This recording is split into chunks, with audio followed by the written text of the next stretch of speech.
ভক্তের অশ্রুজল কখনো বিফলে যায় না। ভক্ত যেমন সাধনা করে, বড়মা তেমন করেই ফল প্রদান করে। ভক্ত আর ভগবানের এই মিলন মেলায় বরুল মা তারা মাতৃ আশ্রমে ভাদ্র মাসের শেষ মঙ্গলবার বড়মাকে আলতা দিয়ে সাজিয়ে দিলেন সুন্দর ফুলের মালা, আরও অনেক কিছু, সাথে শুধু অশ্রুর জল যেন ভক্তের পিছু ছাড়ে না। বড়মা তো এতেই খুশি। প্রতিমা রানী দে, বরুল মা তারা মাতৃ আশ্রম এলাকার বড় মায়ের পরম ভক্ত।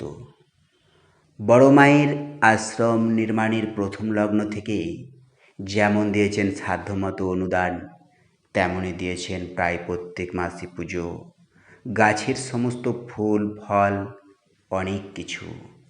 অশ্রুর জল থাকে, প্রত্যেক দিন বড় মাকে প্রণাম করতে হয়।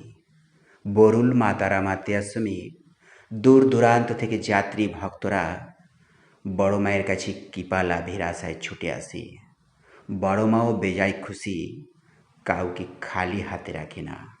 ছোট্ট মন্দির, তার জন্য হয়তো ফলাও করে বিজ্ঞাপন দেওয়া যায় না, কিন্তু ভক্তি আর ভালোবাসা আছে।